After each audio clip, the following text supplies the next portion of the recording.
व्याप्तं येन चराचरं तत्पदं दर्शितं येन तस्मै श्रीगुरवे नमः।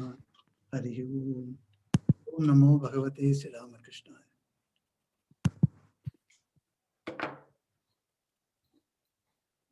Welcome on this afternoon here. It's 4:30 p.m. in Ireland. Some of the hymns that we usually chant in Sanskrit would be taken up one by one. And we will try to see word by word meaning of these hymns. Just to recapitulate last week, because that was the first class that we started on this theme. Last week, this suddenly it happened to many devotees who have been telling me that, Maharaj, why don't we have a class explaining the meaning or the meaning of the verses that we chant usually? Okay, so that's how the class came up. But then one special difference between this class and the other classes that I do take on Saturdays and Sundays. As you all know, Saturdays we discuss about the life of Holy Mother, Sri Sarada Devi. And on Sunday, we read and reflect on the Gospel of Sri Ramakrishna. This class, these hymns explained, or Sanskrit hymns explained, this class will be a little different. It won't be straight away on the YouTube, as in YouTube, there is no possibility of interaction. In this class, there is a possibility that whenever you would like to intervene during my talks, you are free to do so. In YouTube talks, it is not possible. Whatever you are telling, you say, and I cannot hear you. But in Zoom class, we can definitely hear each other. So if you raise your hand, I know that you want to say something, then I would stop my talk and ask you. In case, even sometimes I may not even look into all the entire screen. So who is raising his or her hand, I do not know. In that case, down below, if you go this bottom of the Zoom, there is what you call reactions. If you click the reactions, there is a hand showing like this, it is there. So you can click that, so it will show me here a thumbs up or whatever you can show me here. So I can know that also, that somebody is raising his hand like this. So it can show. So in that way we can discuss. It is not that I know everything and I'm going to tell you that you do not know. Perhaps you must have been reading also, studying, so you also may know. If you think that something can be contributed from your side, you are most welcome. So it will be like a interactive session. So to tell you, recapitulate briefly what we were discussing in the last week, that was, we studied that what are the scriptures of Hinduism. Now you find it is very baffling, is it not? Well, other religions can say very emphatically that this is our scripture and show us a book, while among the Hindus, it's very difficult to say which one should be adopted as scripture, because as many languages, as many scriptures are there. But then all the saints of the past, they have come to one understanding, one common understanding, and that understanding was Vedas is our scripture of Hinduism. Now, immediately, you may think that Vedas means a book. But Swami Vivekananda explains, no, Vedas does not mean any book. What it means from the Sanskrit root with, to know. That means the knowledge of God is called Vedas. Now this knowledge of God does not have a page 1 and the final page, like a book. That means if God is infinite, the knowledge about him must also be infinite. Now, if there is no book at all, then how people are going to follow? So, the ancient time, the Hindus developed a system of giving out my knowledge to my disciple or my son or my daughter. So what happened is that whatever I know, I repeat and tell it to my disciples. The disciples hear them and it becomes by hearted. In turn, they pass it on that knowledge to the further disciples. So it is heard and passed on. So it is called Shruti. So Shruti is considered to be our scriptures. Now, the Vedas are divided into two parts, as a Karma Kanda, as a Jnana Kanda. So the Upanishads form the part of the Jnana Kanda. So last week we discussed about that three types of books can be brought out from the Vedas. What are the three types of books? One is called Brahma Sutras, written by Lord, that sage Vyasadeva. And another was Upanishads. Upanishads were not written down by anybody. They were all passed on from one mouth to another. These are called Upanishads. There are many, 1008 Upanishads were there. And fortunately for us, now we are having 108 Upanishads. The rest of the Upanishads are gone away because I heard it, and if I don't have any disciple, if I don't pass it on to the next man, that knowledge is lost with me. So in that way, many Upanishads also were gone out of usage. Now whatever is there, 108 Upanishads, out of that, 11 Upanishads are considered as major Upanishads. So this also I explained last week that major means does not mean anything that important or so, but they were all quoted by the great savants like Acharyas, like Shankaracharya, Ramanujacharya, Madhvacharya. These Acharyas, they quoted in their writings from these Upanishads. That's why these Upanishads have got a special status. So they are called major Upanishads. Now, another third scripture that can be accepted universally by the Hindus is Bhagavad Gita. So the Brahma Sutras, second Upanishads, third Bhagavad Gita. These three are called Prasthana Trayas. Prasthana Trayas. So they are very important. So they are the scriptures, practically speaking. So now from these scriptures, there are many, many ideas come out. The philosophies come out, and the mysticism also come out from these three scriptures. To understand these three scriptures, the great acharyas came. In the history of India, we see the acharyas started writing certain books. These were all books having page number 1 and page number last. These type of books they wrote. These books are called Prakarana Granthas. Prakarana Granthas. These Prakarana Granthas are like Shankara's hymns, you can say, Shankara's Bhashyas, like that. So many types of books these Acharyas wrote. These were all called Prakarana Granthas. These Prakarana Granthas are studied first by a student of Vedanta. If you start straight away reading Upanishads, certain ideas would be baffling because they will go against the normal ideas of religion that we have in our mind. Those things will be blasted out.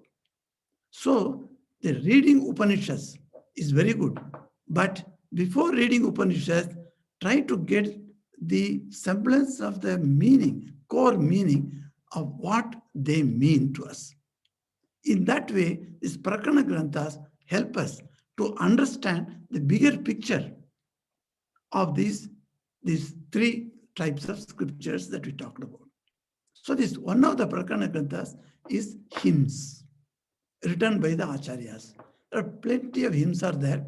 This hymn that we have taken up for our study is called Sri Guru Stotram. This Guru Stotram is very, very famous all over the world. Whoever has come to the path of religion, they take up this Guru Stotram first. So they read this and then they chant this. You know, it is said this Guru Stotram has been written by Vyasdev only. It is told in a Purana called Skanda Purana, one of the 18 Mahapuranas. So there are 18 big Puranas are there, huge literature, Puranas. In that mythology, one Purana's name is Skanda Purana. In Skanda Purana, these 14 verses are coming, are put in that book. So these 14 verses have been culled from that bigger book, Skanda Purana, and then people read this. And the great beauty of these 14 verses is, if anybody chants the Sanskrit verses every day, his tongue becomes highly matured. How is it tongue maturing? What does that mean? It means every word that you pronounce, you will be able to pronounce exactly. Many times in our day-to-day talks, you can see that when we talk, how we mispronounce certain words, how we sometimes confuse with one word to another word, etc. happens.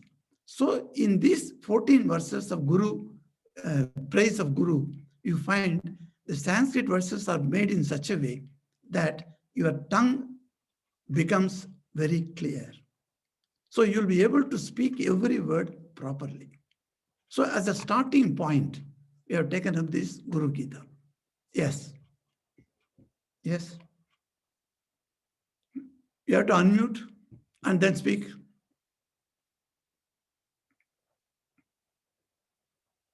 Sorry, this Guru Stotram this is common across all orders. Like there can be like the order of Ramakrishna, or there can be disciples of other gurus elsewhere. So all of them use the same Guru Stotram, or there are changes made to this?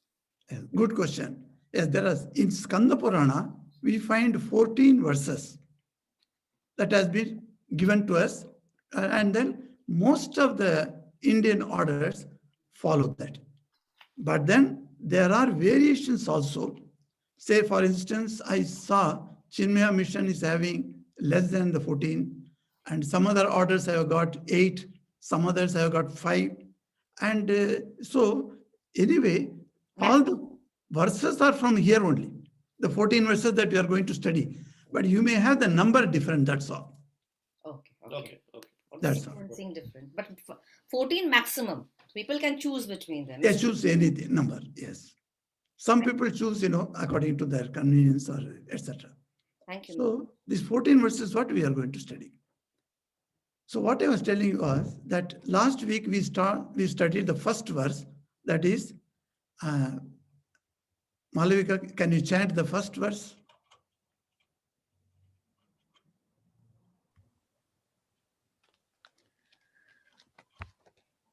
Gurur Brahma, Gurur Vishnu, Gurur Devo Maheshwaraha, Gurureva Parang Brahma, Tasmai Shri Gurave Namaha. So this is the verse that we studied. So in gist, I'm only telling because we went in a very elaborate way last week. I'm not going. And so this verse says, yes, Caroline?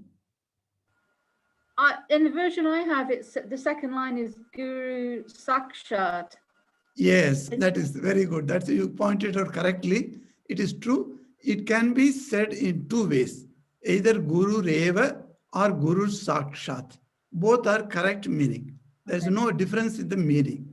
Okay. Guru Eva and Guru Sakshat. Eva and Sakshat are only different words meaning the same thing.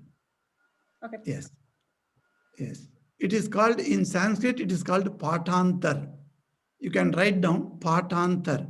Patantar means a different version of the sloka. So there are different versions will be there. You will find, say, one word changed here, one word changed there, like that. You'll find. Yes. So today, the second verse that we are going to do. Okay, you can chant the second verse now. Let us take the second verse.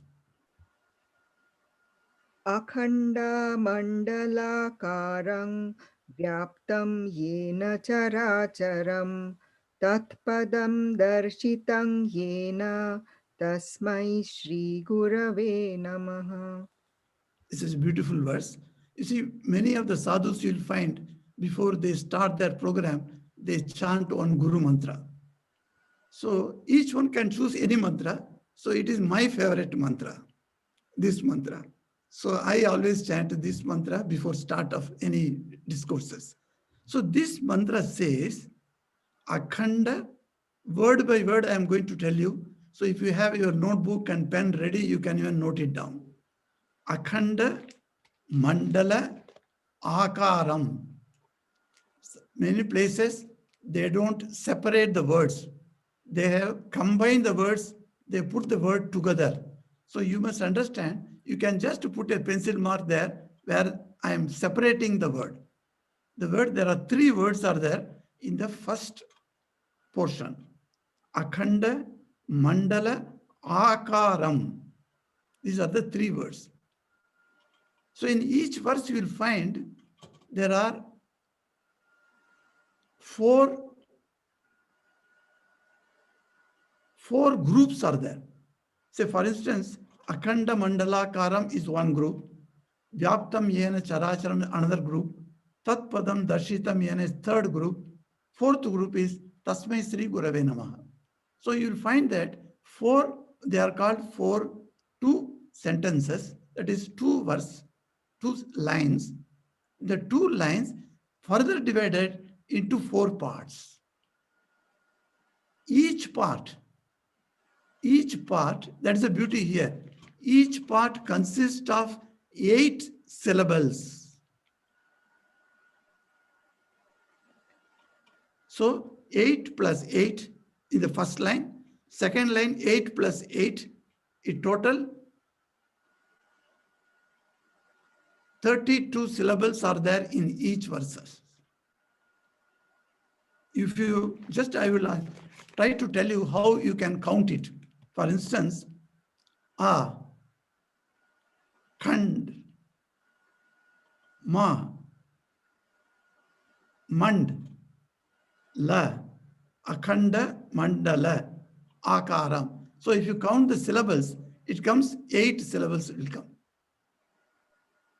Akhanda, Manda, La, Akhanda, Mandala, Karam. 8 syllables.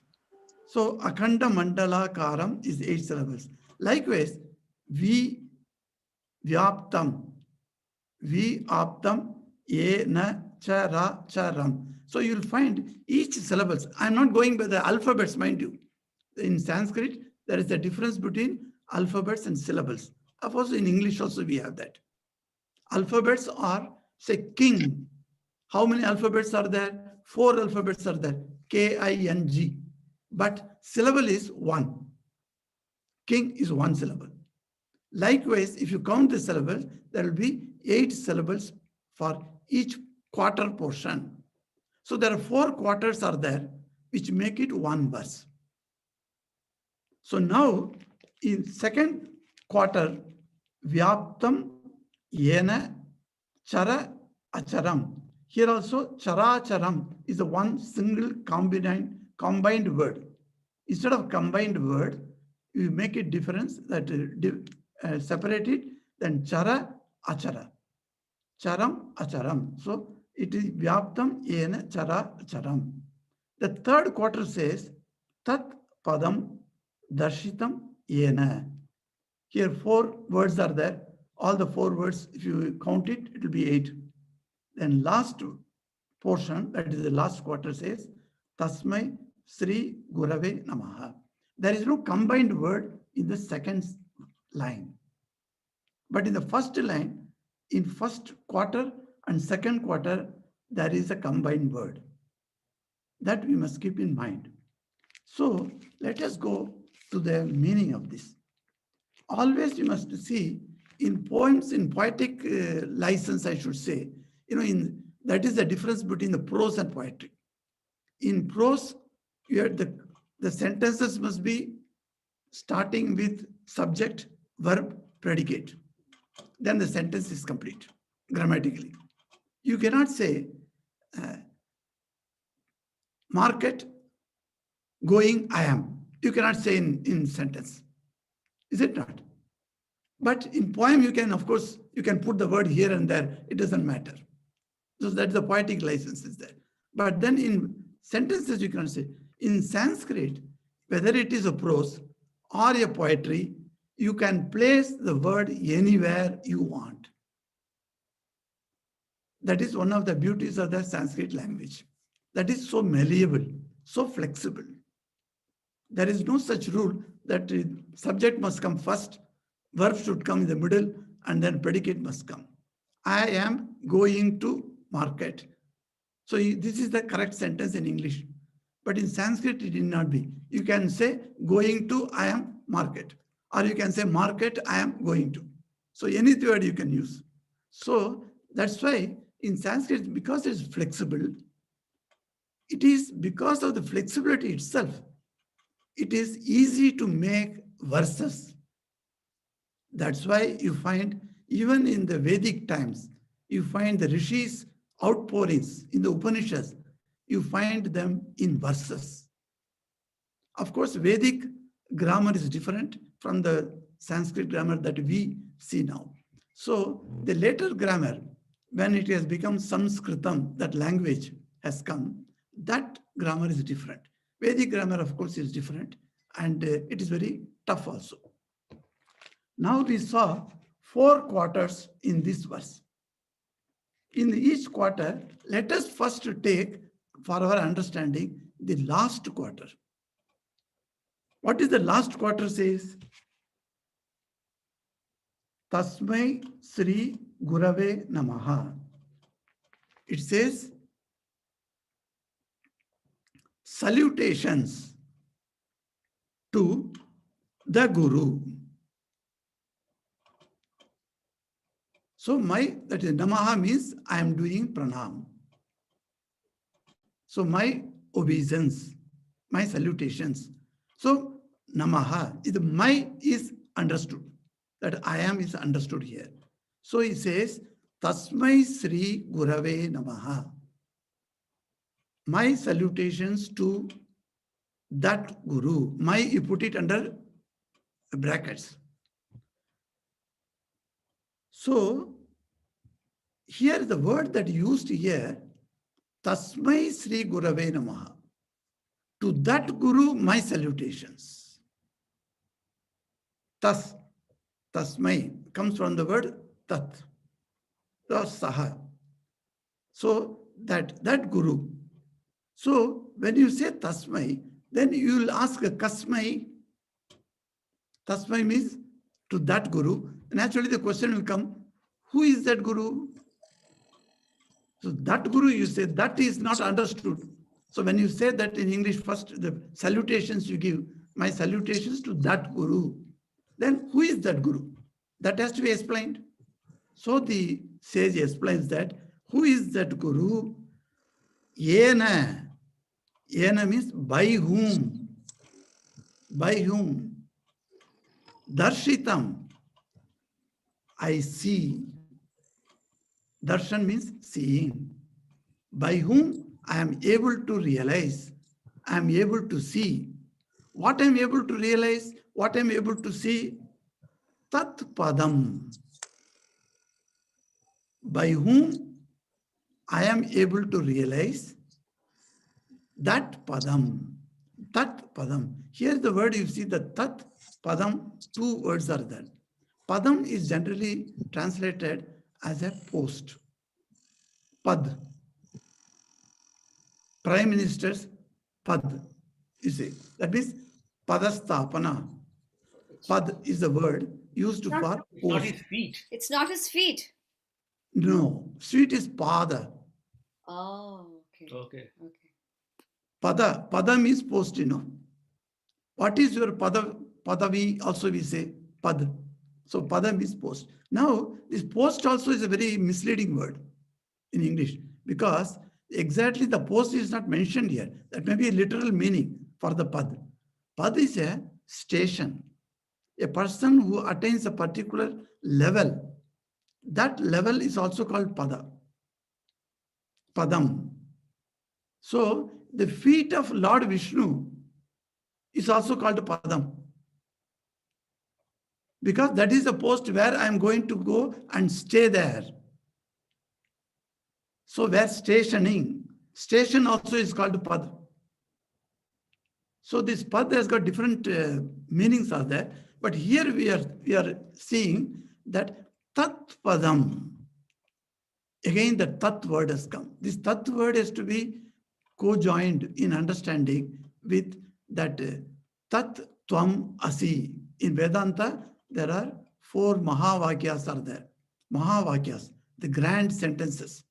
So what are these Mahavakyas? One of the Mahavakya is called Tat Tvam Asi. Thou art that. In English, we translate like that. You are that.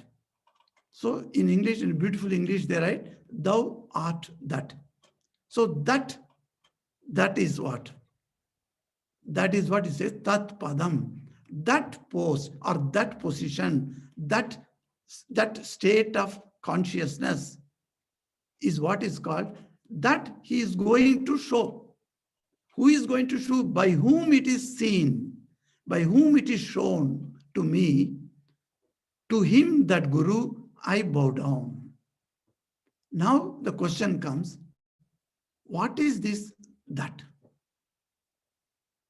Now you have to explain that because you say tat padam, that padam, you have already said. That means you must explain to that. That also must be explained. So the first line comes as the explanation for the tat padam, that position, that consciousness. What is that? So he says that 2 things he speaks about that particular level of our mind ascending to a plane of existence. That is called Padam. Plane of existence. What is my plane of existence? Yes. Sorry, is padam the plural of pad or pada, or is it some other grammatical function? It is Pada, not Pada. But is the M, does that indicate the plural? Two, P-L-U-R-A, plural. Follow exactly. Maharaj, she's asking that instead of pada, why it is padam? What does that mean? Oh, yes. See, Padam is the correct word. Tat Padam.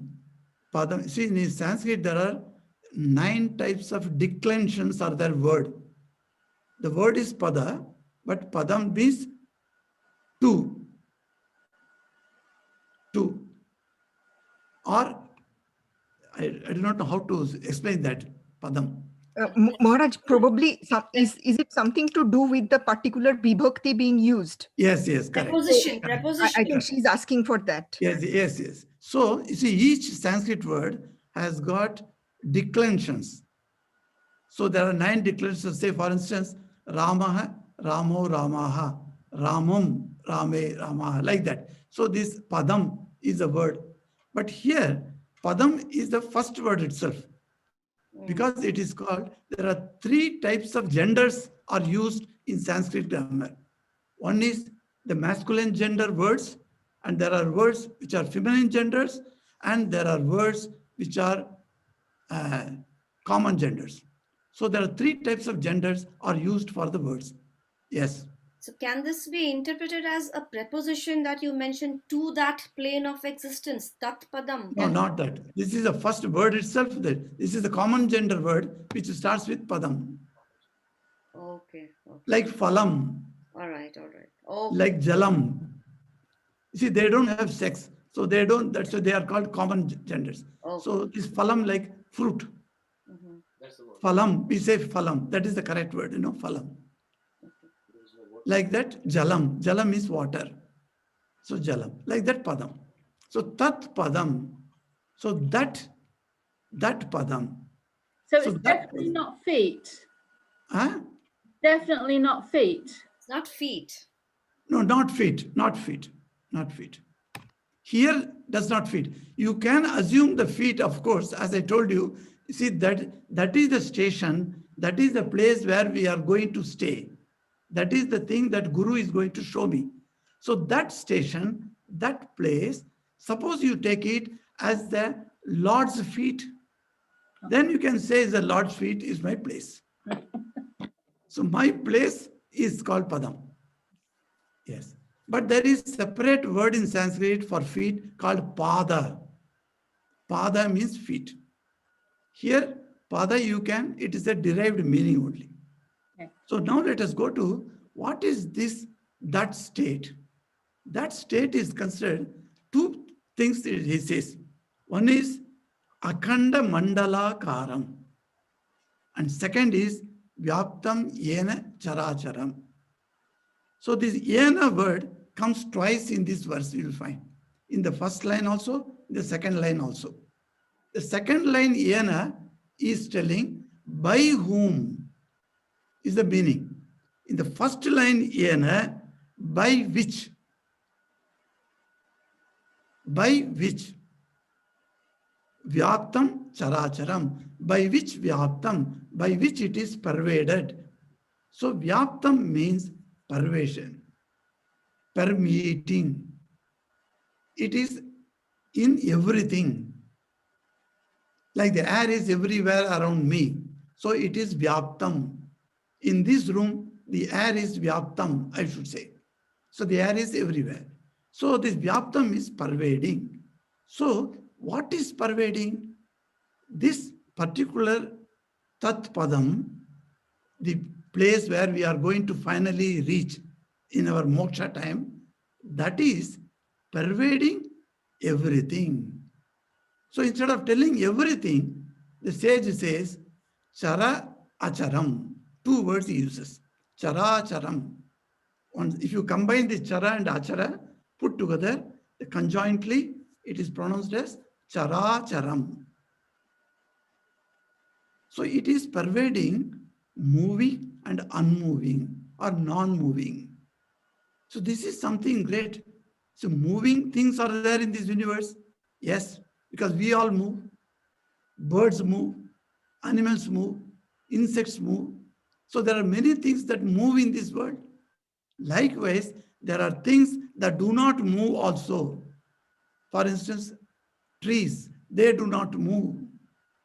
Likewise, mountains cannot move.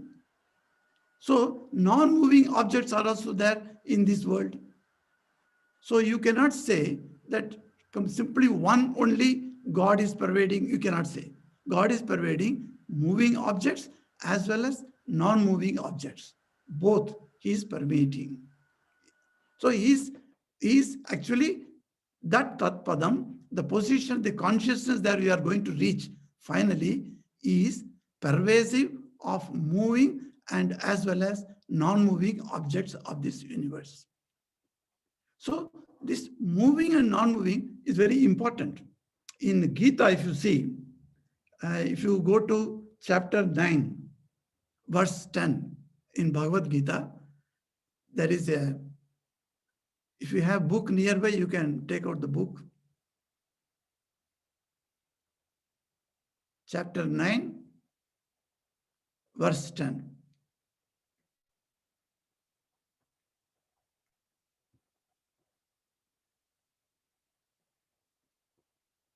Yes, in that verse, Sri Krishna says, Maya adhyakshena prakritihi suyate sacharacharam.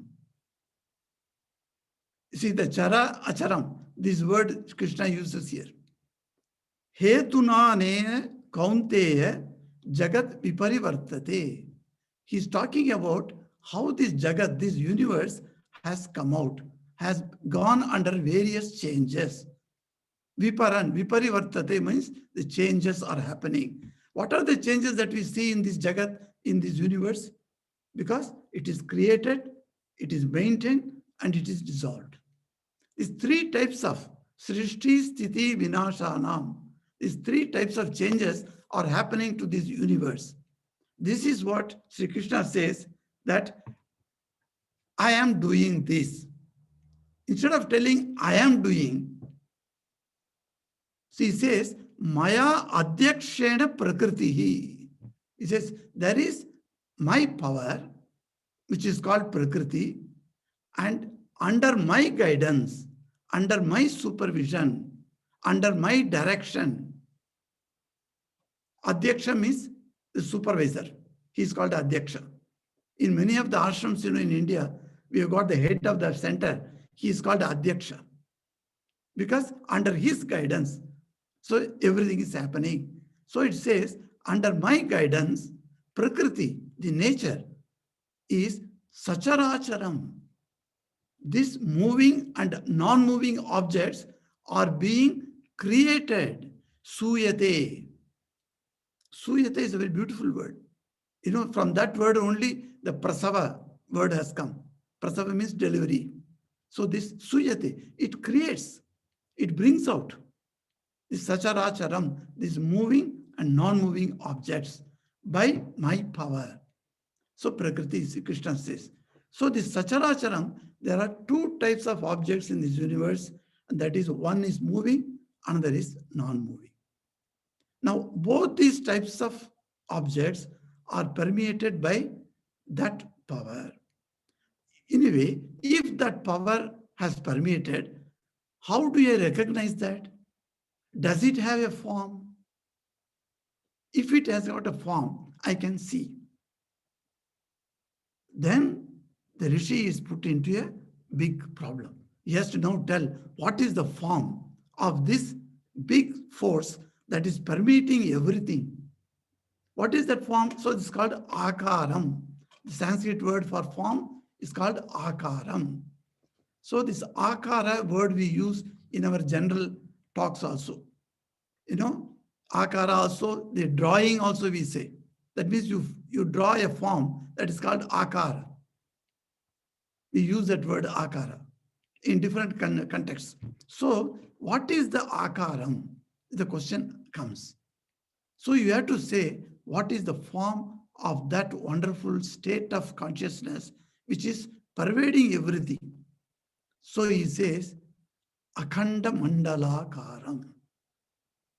If you want to know what is the form of this space, of this that is pervading everything, it is Akhanda Mandala. That means it has got no parts, indivisible parts. It is infinite space. So infinity, that is the nature of this. So how can you say infinity you put into any form? You cannot say. So the Vyasadeva says, no, I cannot tell you what is it. It's not a finite form. So it is infinite form. Mandala, what is the weird meaning of mandala?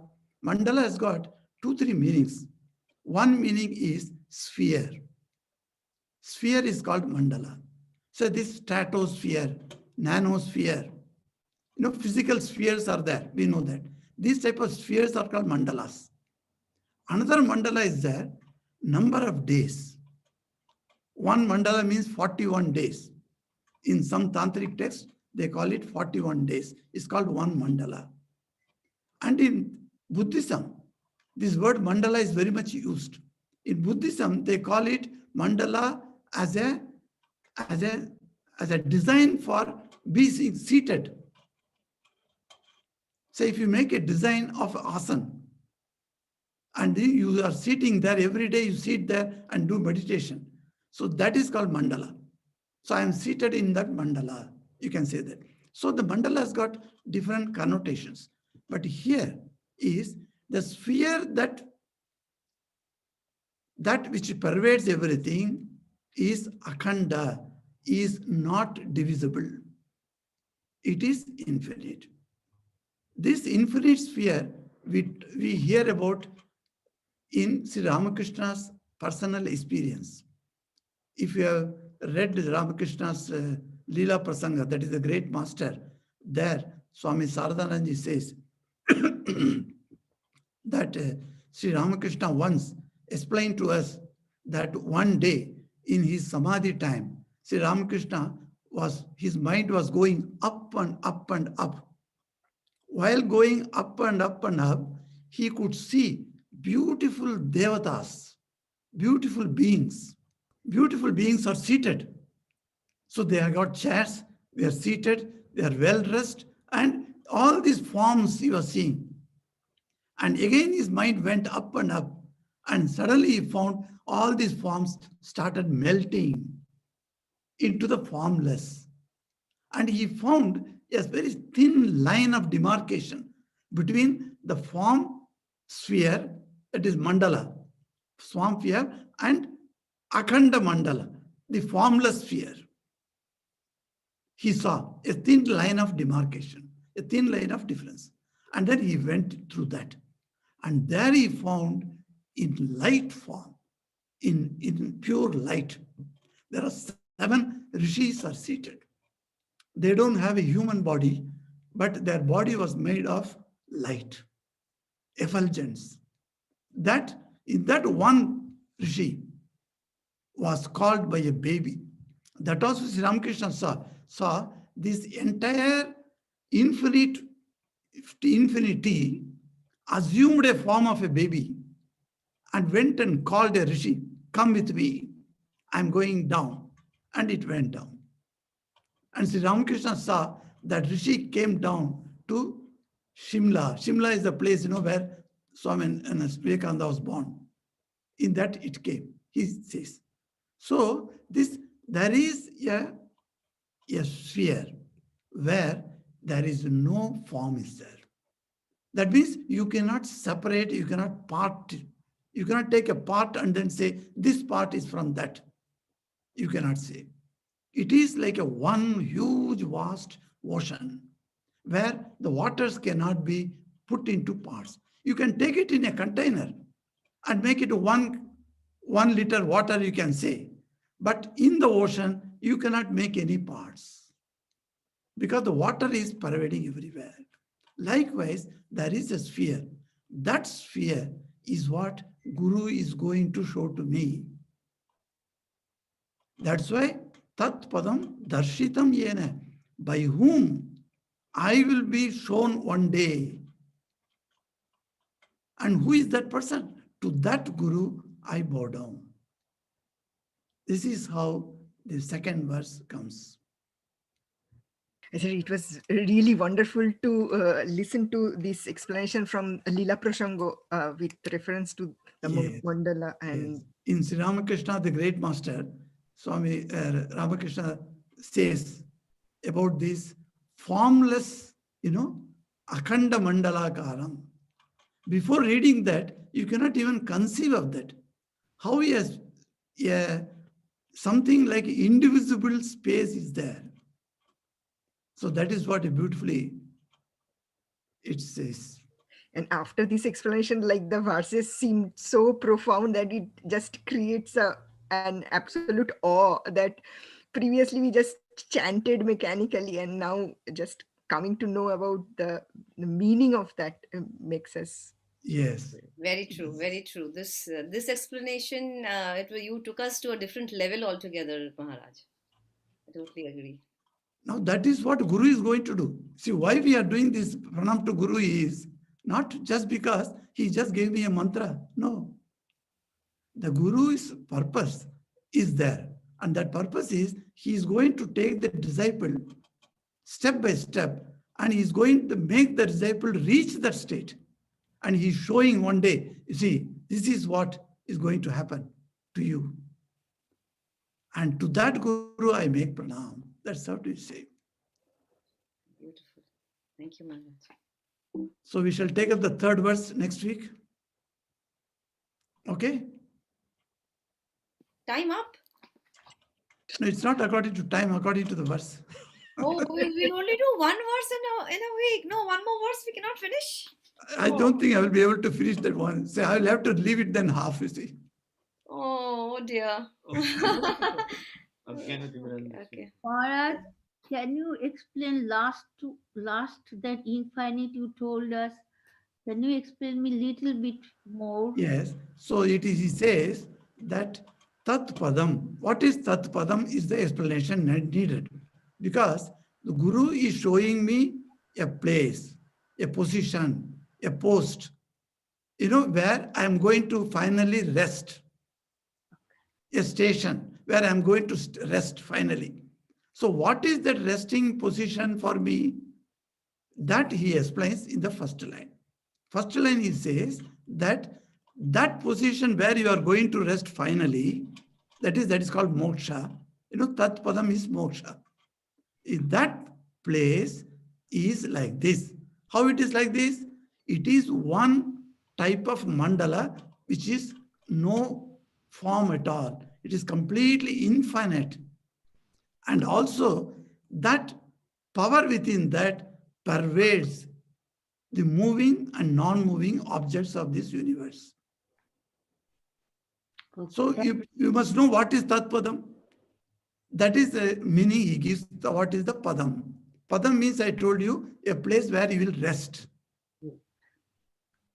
If that Padam is God's feet, then God's feet also can be called as a Tat Padam. It is God's feet is called Paramapadam also. Paramapadam means supreme state of restfulness. Where are you going to rest? Christ says, come to me. Then only you can have rest. Yes. That restful position is called Padam. When you reach that Padam, Paramapadam, that's why there is a play in Indian households. We have a play where the snakes and ladder, they call it. Snakes are drawn and ladders are drawn. You can go up and come, and if the snake can swallow you also, you can come down quickly. So the last where you attain, where you cannot be taken out, that is called Paramapadam. If you remember that word, in Bengali, Hindi, Tamil, we use that word Paramapad. Paramapad means that place from where you got no chuti, no downward coming. You are resting there. So what is that Paramadam is he explains here. Okay, shall take leave then. Shall meet you again in the next week. Thank you. Pranam Maharaj. Om Shanti Shanti Shanti Hari Om Tat Sat Sri Ramakrishna Arpanamastu.